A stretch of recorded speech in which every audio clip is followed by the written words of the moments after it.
Hello guys, sa usapang shifter cable naman, ah, sa akin personally na experience ko yung huminto sa stoplight, tapos medyo matagal, ni-neutral ko muna, tapos nung nag-go na, hindi na siya na-shift pabalik sa drive.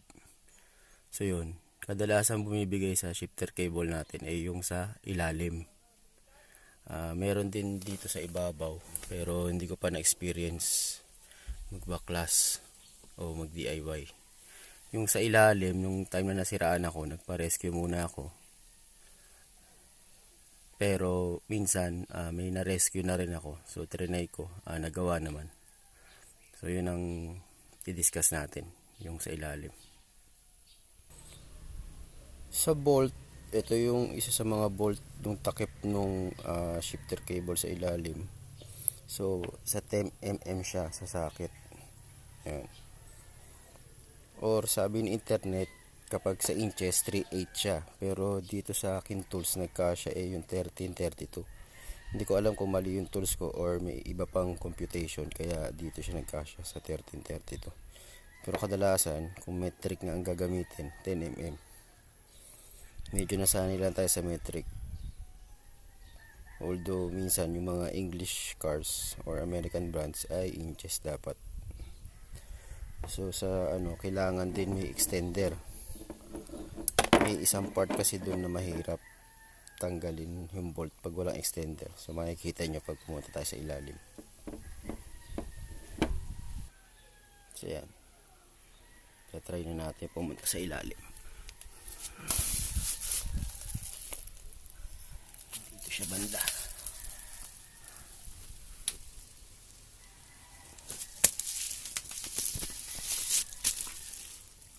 Yan.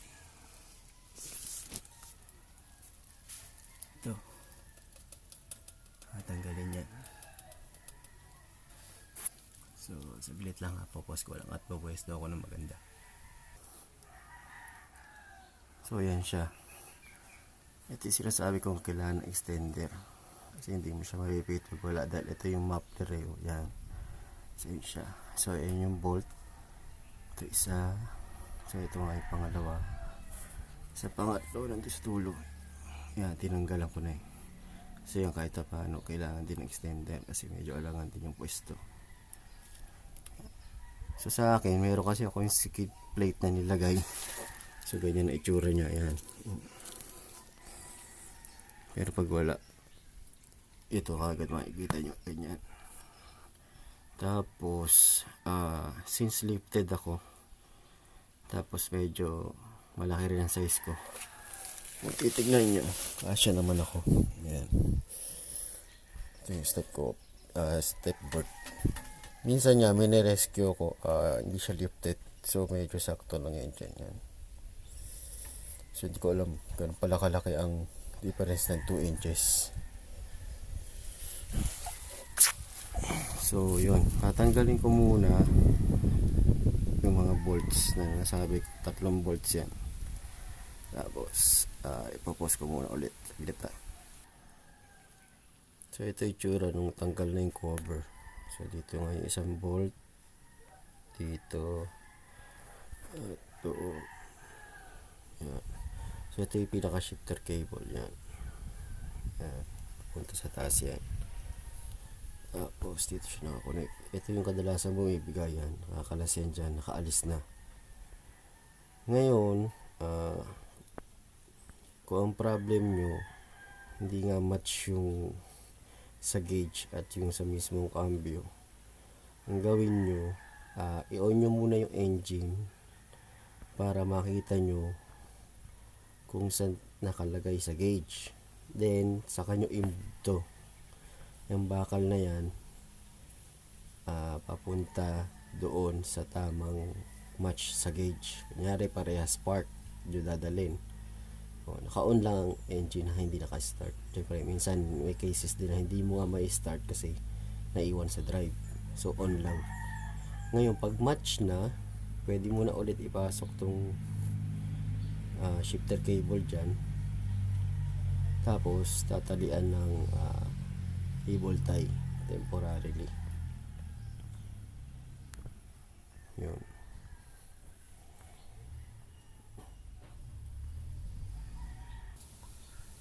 So, yan. Ito siya from the other view side. Yan yung kadalasang kumakalas. Nawawala doon sa shaft. So, i-edit ko na yung video.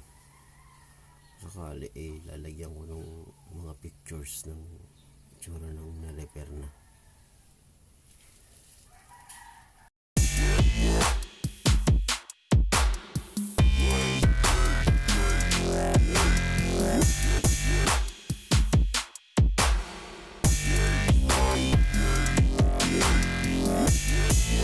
Itsura ng cover natanggal na.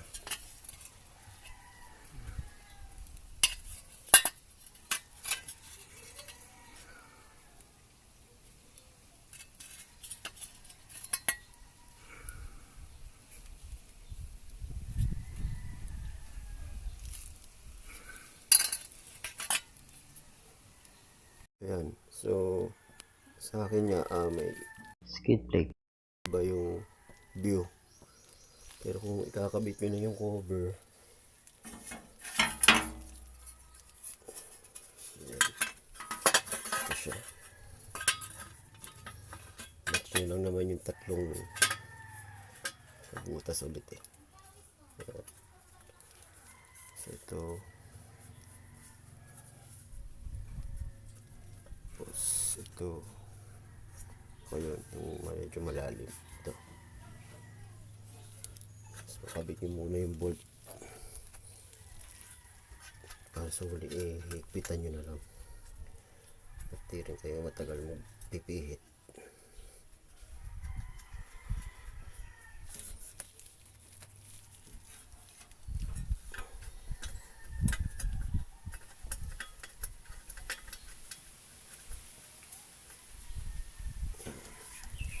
Kasi yun, yung malayo. Kahit tanggalin yung extender doon sa wrench. Saka hindi kabit.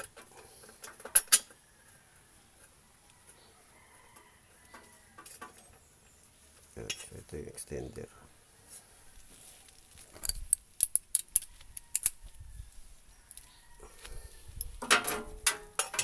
Kita na.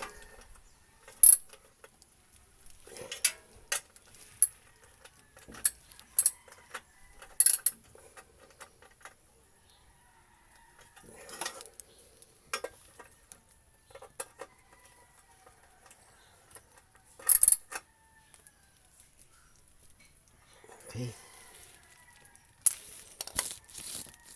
Yun na siya. Shifter cable. Thank you po. Experience nyo naman na nakabukas lagi yung brake light nyo. Dito yan sa brake light switch. So, press nyo muna ulit yung upuan. Kaya nasabi ko, lalo na ako medyo ibang size. So, brake light switch ay ito. Ito yung pinaka-switch syempre. Tapos kung makikita nyo sa akin, repair na, wala na rin yung goma. So nilagyan ko ng 2 cents. Yan yung location nya. Kasi ang switch ng brake light ibabaliktad naman. Once na nirelease siya, doon siya nag-open. Yan. So yan yung position. Yan yung brake, gas.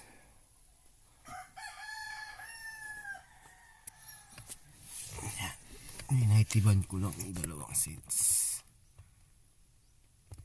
So kaya ako dinalawa, napansin ko kasi pag isa medyo konting apak ko pa lang, may ilaw na. So yun, kaya dinalawa ko siya. Okay. Ito sana naman to, pedal. So kung maglalagay ka ng throttle control, yan, diyan mo ikakabit.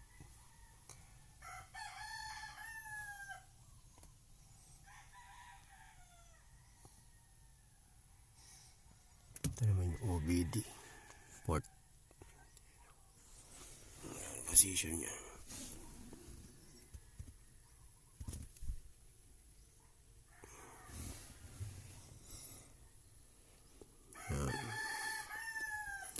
Mobility port, brake light switch, tapos yung sa accelerator ito. Magkakabit ng throttle control dyan. Ito lang po, thank you.